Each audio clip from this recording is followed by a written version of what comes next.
Okay, so now what we're going to do here is look at the quotient rule. That's the second thing you're going to put into your calculus toolbox. The product rule and now the quotient rule, which will go both in there. And this is basically saying that when you take the derivative of two functions dividing each other, it's going to be the second function times the first derivative of the first function minus the first function times the derivative of the second function all over the second function quantity squared. This is the part I always forget this bottom one, so please be careful with that. So since we're defining as a particular function, which we can call h of x, being the quotient of these two, then we're going to take the since we're taking the derivative of that, this is going to give us the we're going to use the definition of derivative by using x plus delta x for this whole function here minus this function here all over delta x. So again, we're using the definition of derivative for this. So throughout this whole thing, again, we're starting with this limit as delta x approaches 0, but again, for the interest of saving space, I won't include that again until the very end, but know that it's always there. So, what we're going to do here then is we're going to rewrite this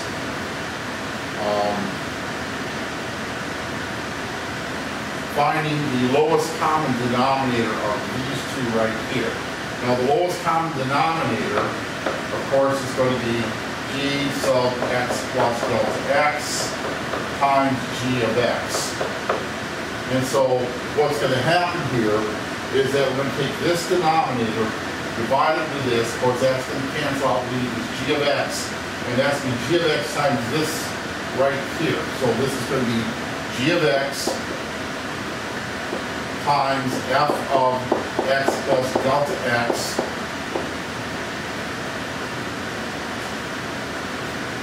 and this is going to be minus, and then we're going to do the same thing here. G of x goes with this, g sub x of x plus delta x times, that's going to multiply by that, so that means f of x is going to be multiplied by g of x plus delta x.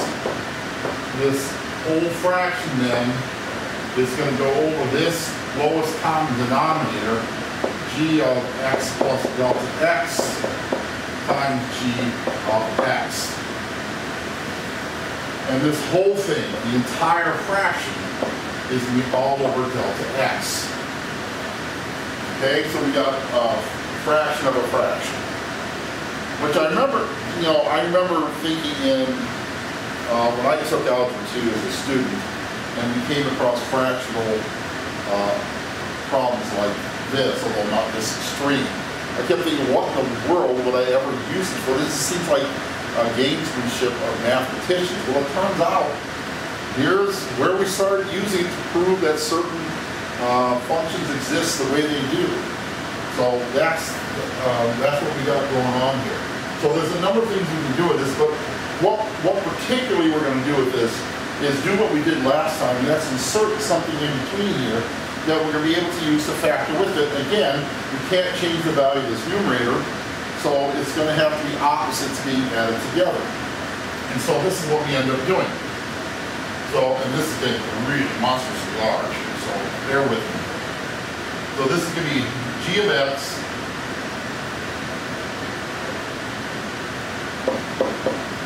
times the function of x plus delta x, which is this right here.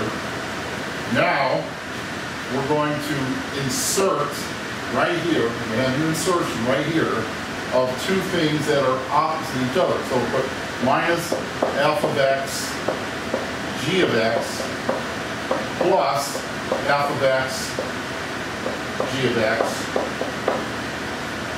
minus, now we bring this part down.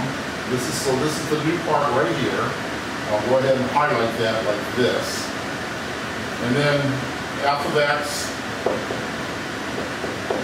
g of x plus delta x. And this is all going to be over this g of x plus delta x times g of x. But because we have another denominator, the two denominators will combine, so I'm going to put this in brackets and put delta x in front of this. So like if you have 1/2 divided by 3, that is equal to 1/2 times 6, or I mean 1/2 times 1/3, which is 1/6. So we have two denominators like this, you multiply the two denominators together. All right, so at this point then you can see that we have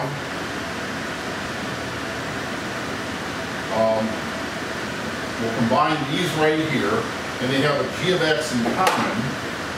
So g of x times f of x plus delta x here, taking the g of x out, and then f of x and minus, to take the g of x out of here, get f of x, close brackets, and then over here we're going to do we're just going to replace what we have left over here, which is plus, and I'll go ahead and bracket this because we're going to see something happen with this, f of x times g of x minus f of x times g of x plus delta x. And all of this now is going to go over x times all of this. So what I'm going to do is I'm going to now kind of switch places with these two. I'm going to put the delta x on both sides of this where it's appropriate, where it gives me a definition.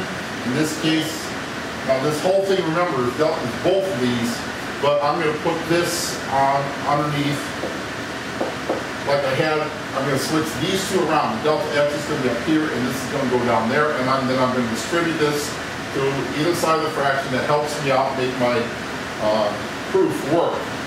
So this is over 1, which still means the same thing. It's still that over delta x. Then I'm going to put this over delta x. Yeah, this one over delta x. The whole thing. All right.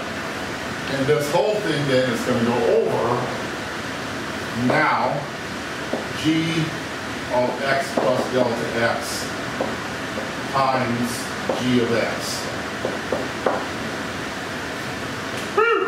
Yeah, that's what I'm talking about here. Now, this is the brilliance of these people who came up with this, because you can see right now, that is the definition of the derivative of f of x. So this gives us g of x times the derivative of f of x.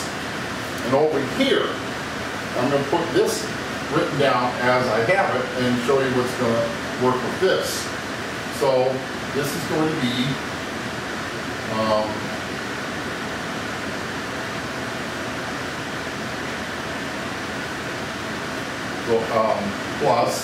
plus on there, f of x,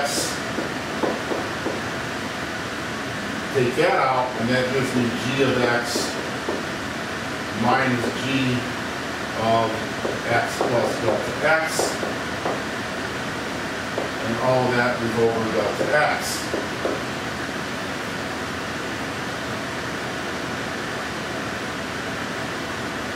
Okay? Now, this is not going to fit the definition of derivative, so I'm going to have to switch that around. So I'm going to multiply this by -1 in order to get those turned around, which means I can change the sign from a plus to a minus.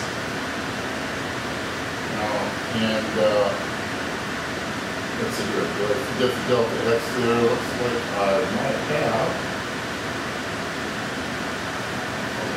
Oh no, that's the definition. Okay, we're good here. That should be f prime x right here. That's right. Okay. So now that becomes g of x times the function of f of x. And again, I want to really emphasize, I didn't just pull that out of thin air. this is the definition of the derivative. I forgot to put the derivative sign, the prime sign, so that's why it should be there. Plus, now, this is going to be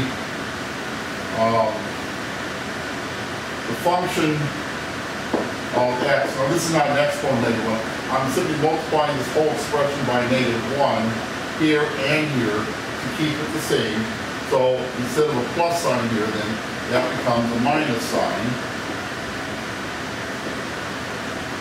And then this becomes, and we switch the order here, g of x plus delta x minus g of x all over delta x. Well, again, this is the definition of derivative of the second function. And this is all over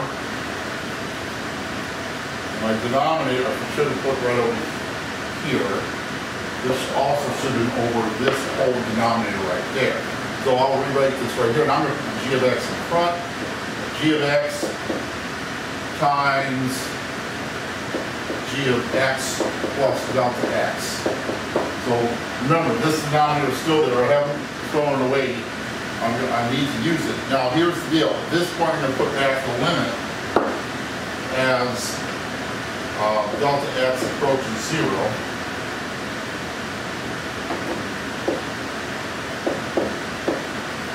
And that's going to change that, and that is going to become g of x because it's going to be approaching 0, so it's going to reach a 0 value for that. So that becomes